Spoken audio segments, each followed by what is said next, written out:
بڑے شاندار صوفی بزرگ گزرے ہیں. میں نے ان کے کلام کو نصاب میں پڑھا. میں نے گریجویشن کسی امتحان کے لیے مجھے بی اے کرنا پڑ گیا اور اس بی اے میں نے پنجابی رکھ لی. ان صوفی بزرگ کا ایک شعر اس میں کوٹڈ تھا. وہ بزرگ کا نام تھا حاجی محمد نوشا گنج بخش رحمۃ اللہ علیہ. ان کا شعر تھا کہ چام چٹ منگوں انا آپ ہویوں آفتاب دا کوئی قصور نہیں. سورج تو نکلا ہوا ہے اور چمگادڑ کی آنکھ نہیں ہے. یہ ہماری معاشرے کی سماج کی آنکھ کب کھلے گی سر؟ سورج تو نکلا ہوا ہے، رحمت کا سورج، چمگادڑ ہم ہیں. ہمیں یہ دیکھنا ہے کہ اوپینین کہاں کہاں سے بلڈ ہو رہی ہے سر قوم کی. سر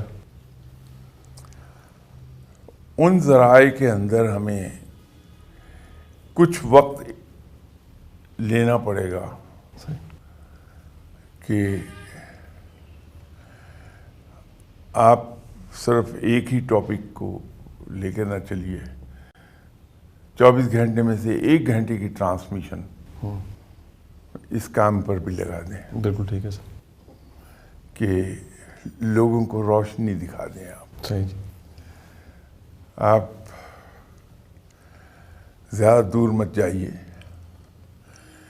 غالباً 63 یا 64 میں ہمارے یہاں ایک اردو جریدے کا اجرا ہوا تھا، منتھلی تھا وہ، اردو ڈائجسٹ.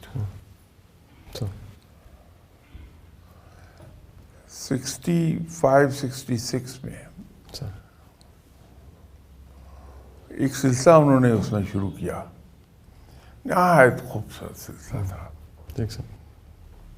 اور اس کا نام تھا عظمت کے مینار. اچھا.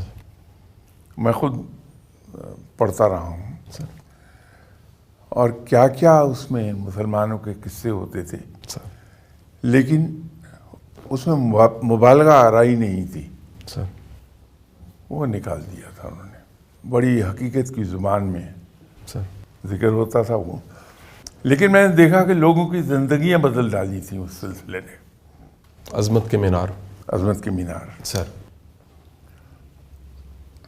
بہت پیارے ہمارے اسلاف کے قصے ہوتے تھے اور لوگ خود اس سے نتائج اخذ کرتے تھے اور اپنی زندگی پہ امپلیمنٹ کر لیتے تھے. تو یہ جو چمگادڑ کے اندھے ہونے کا مسئلہ ہے سر، چمگادڑ کو آنکھیں دینے کا ایک ہی ذریعہ ہے کہ آپ